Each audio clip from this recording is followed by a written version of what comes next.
Quero que você imagine algo comigo. Imagine que o mundo, em sua criação original, era uma sinfonia de dimensões. Um lugar onde o céu e a terra se tocavam, onde o visível e o invisível dançavam juntos. Uma realidade multidimensional, vibrante, cheia de cor, som e vida, que mal podemos conceber. Nossos primeiros ancestrais viviam nessa realidade. Eles podiam caminhar com Deus no frescor do dia porque as barreiras entre as dimensões eram como véus de seda, não como muros de concreto. Mas então aconteceu a rebelião. Um ato de desconfiança que rasgou a sinfonia. Ao escolherem seu próprio caminho, nossos ancestrais não apenas quebraram uma regra, eles se desconectaram da realidade multidimensional. E essa desconexão gerou uma névoa densa e perpétua que envolveu o mundo e, pior, que se infiltrou em nossa própria percepção. A rebelião nos tornou alheios à multidimensão. Ela nos aprisionou em um mundo chato, cinzento e físico e nos fez acreditar que isso era tudo o que existia. Nós nascemos nesta cidade de névoa. Nós a chamamos de o mundo real. Mas no fundo da nossa alma carregamos um fragmento de um mapa antigo, uma memória genética da verdadeira realidade. É por isso que sonhamos, por isso criamos arte, por isso olhamos para as estrelas com uma saudade que não sabemos nomear. É o nosso espírito se lembrando do mundo real. Mas não fomos abandonados na névoa. Há um sussurro, uma voz que nunca se calou, é a voz do espírito, o guardião da realidade verdadeira. E a história da fé é a história de como o espírito, em 3 grandes atos, nos guiou em uma jornada para restaurar nossa percepção e nos trazer de volta para casa. A primeira grande obra do Espírito foi escolher um homem, Abraão, e sussurrar em seu coração: caminhe. A fé, nesta era fidelidade, emunar. Era lealdade a uma promessa. O Espírito não dissipou a névoa para Abraão, mas lhe deu uma bússola interior.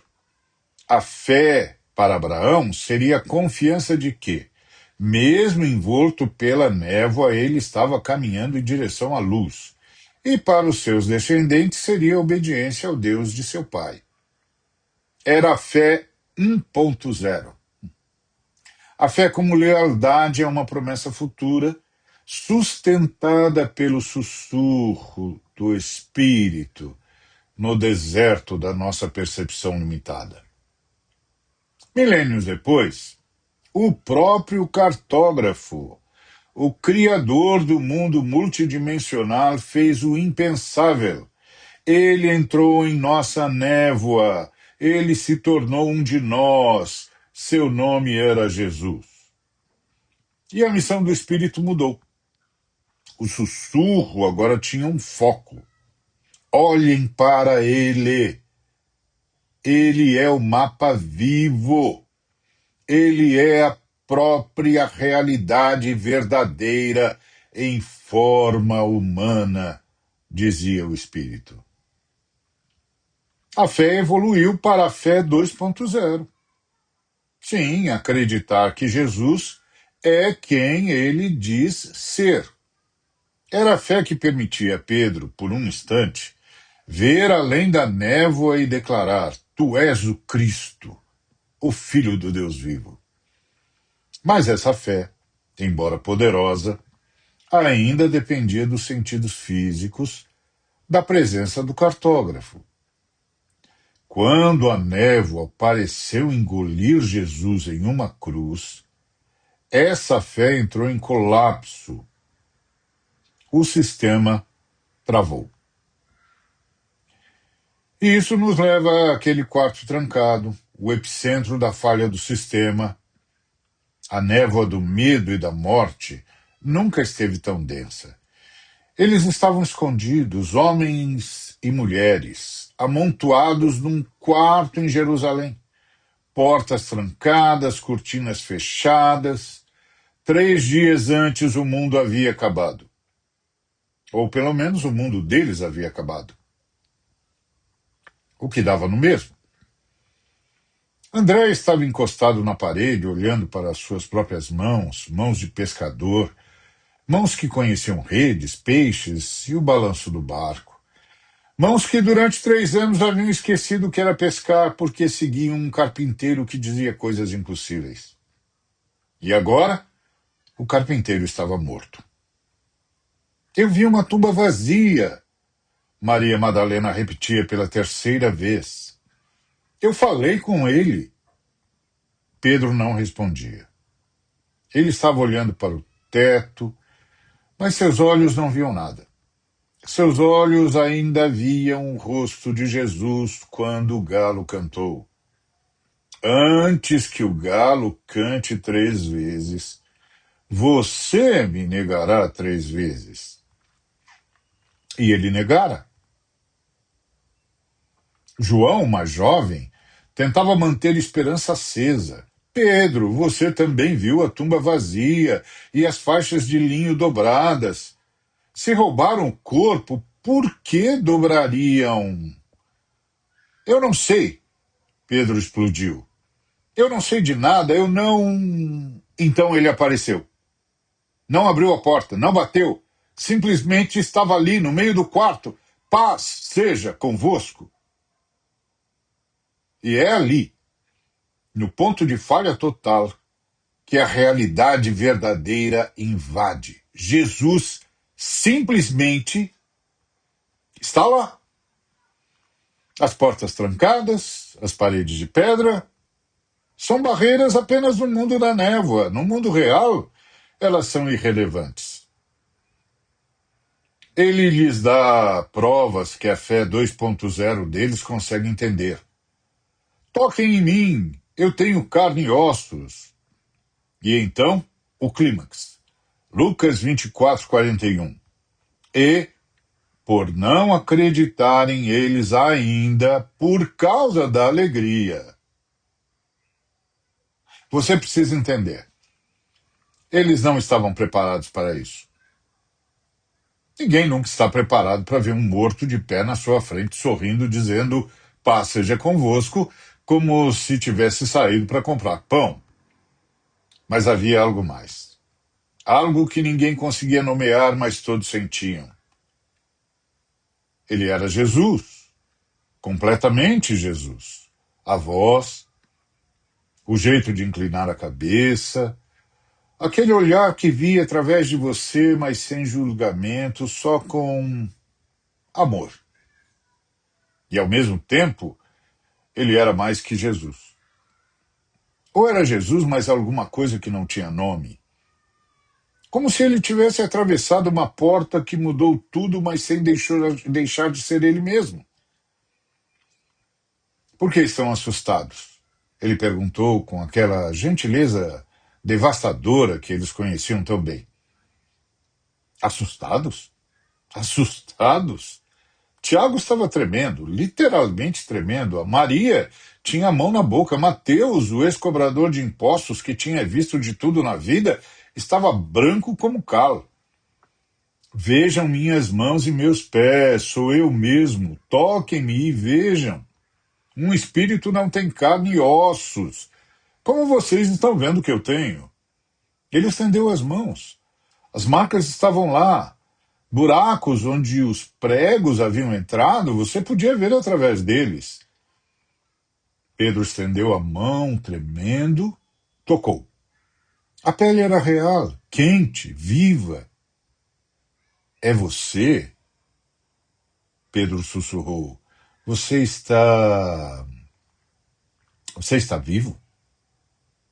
Jesus sorriu. Estou. E então algo estranho aconteceu. Começou com João. Ele começou a rir.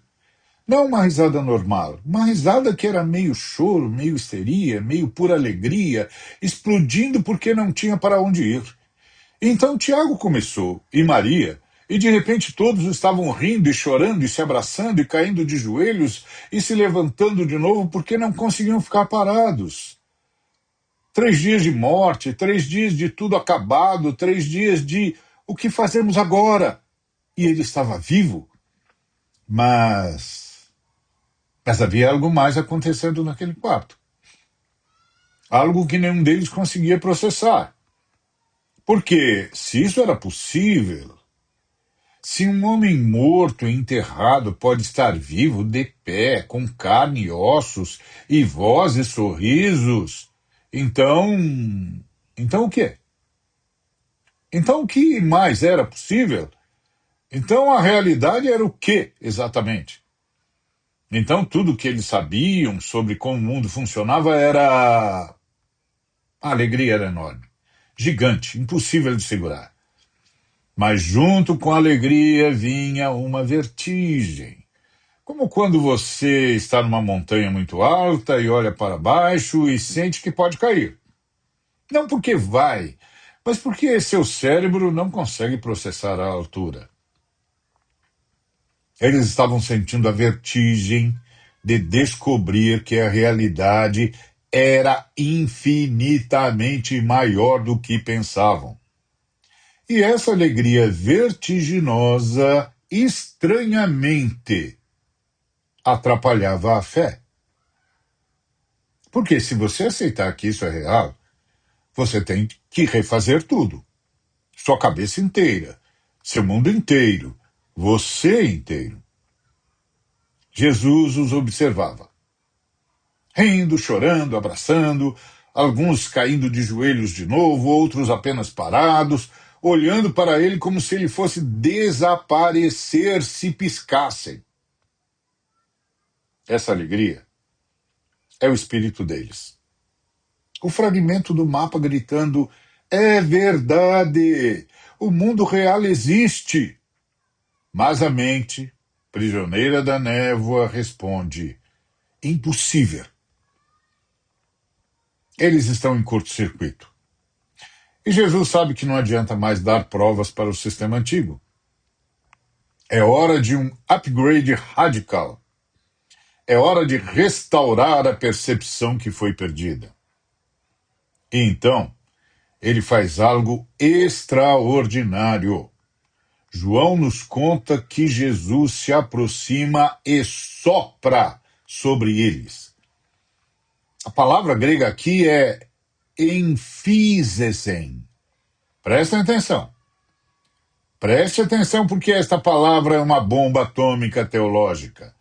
Ela aparece apenas uma única vez em todo o Novo Testamento. Por quê? Porque os autores queriam que nós parássemos e nos lembrássemos das 2 outras únicas vezes em que ela aparece de forma tão significativa na história de Israel. Primeiro, Gênesis 2:7. Deus forma Adão do pó da terra, um boneco sem vida, e então sopra, efícesen, em suas narinas, o fôlego da vida, e o homem se torna alma vivente. É o ato original da criação. Segundo, Ezequiel 37. O profeta está diante de um vale de ossos secos, o exército de Israel morto e sem esperança, e Deus ordena: profetiza ao Espírito, profetiza ao Filho do Homem e dize ao Espírito: assim diz o Senhor Deus, vem dos 4 ventos, ó Espírito, e assopra, efícesen, sobre estes mortos para que vivam. É o ato da ressurreição nacional. Você entende o que Jesus está fazendo? Ele não está fazendo um gesto simbólico. Ele está se posicionando como o próprio Deus Criador e Redentor. Ele está pegando os discípulos, que eram pó, que eram ossos secos, escondidos no túmulo de seu medo, e está literalmente recriando-os. Ele está soprando neles a vida da nova criação. Este é o início da fé 3.0. A fé como uma experiência direta e transformadora da própria vida de Deus. E o que este sopro faz? Ele começa a dissipar a névoa de dentro para fora. Ele começa a restaurar a percepção da realidade multidimensional que foi perdida na rebelião. O Espírito Santo é o driver de vídeo que, uma vez instalado, permite que a nossa alma comece a renderizar as outras dimensões novamente. Então ele disse a coisa mais estranha possível. Vocês têm algo para comer aqui? Silêncio. Você quer comer? André perguntou, confuso. Tenho algo aqui. Uma das irmãs disse, tenho algo aqui. Ainda meio atordoada, assim, ela falou. Tenho aqui um pedaço de peixe assado que sobrou e um favo de mel. Ela trouxe num prato. Acho que foi Marta. Um pedaço de peixe, simples, comum. Peixe assado, como eles tinham comido 1000 vezes. Jesus pegou e comeu, mastigou, engoliu. E foi isso. Esse momento simples, ordinário, impossível, que quebrou alguma coisa dentro deles. Porque fantasmas não comem. Visões não mastigam. Alucinações coletivas não engolem peixe assado. Mas ele estava lá, comendo.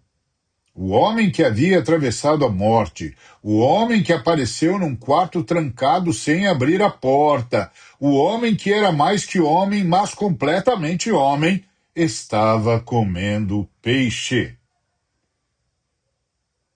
André começou a chorar. Não lágrimas de alegria, lágrimas de algo maior. Porque naquele momento, vendo Jesus mastigar peixe, Tomé entendeu algo que sua cabeça não conseguia formular em palavras, mas seu coração agora sabia. As paredes não existem. Não as paredes do quarto, as outras paredes. As paredes entre o céu e a terra, entre o eterno e o temporal, entre espírito e matéria, entre possível e impossível. Jesus comendo peixe não era um truque, não era uma prova de que ele estava vivo, era uma declaração. Uma declaração de que o mundo real, não o mundo que eles pensavam que existia, era completamente diferente do que imaginavam. Deus não estava lá em cima, olhando cá para baixo. O céu não era um lugar diferente da terra. O espiritual não era separado do material. Tudo era um. Tudo sempre foi um. Eles só não sabiam. E agora Jesus estava mostrando, comendo peixe. Nos 40 dias seguintes, Jesus apareceu e desapareceu. Às vezes estava lá, às vezes não, às vezes atravessava portas, às vezes andava normalmente, às vezes comia com eles, às vezes simplesmente falava, e eles começaram a entender. Não com a cabeça. A cabeça ainda estava tentando se reorganizar, mas com algo mais profundo. Eles estavam vendo alguém que vivia em todas as dimensões ao mesmo tempo. Jesus não era humano que virou divino, nem divino disfarçado de humano, ele era ambos, completamente, simultaneamente. E isso significava que a realidade de verdade, era assim. Não mundo físico, mas mundo espiritual. Mas uma única realidade onde todas as dimensões estavam entrelaçadas o tempo todo. Eles só nunca tinham visto antes. No 40º dia, Jesus reuniu todos eles. Não saiam de Jerusalém ainda, ele disse. Esperem. Esperar o quê? Pedro perguntou. A promessa do Pai. Vocês serão batizados com o Espírito Santo. Ele olhou para cada um deles, um por um. Eu mostrei a vocês que a realidade é maior do que pensavam. Muito maior.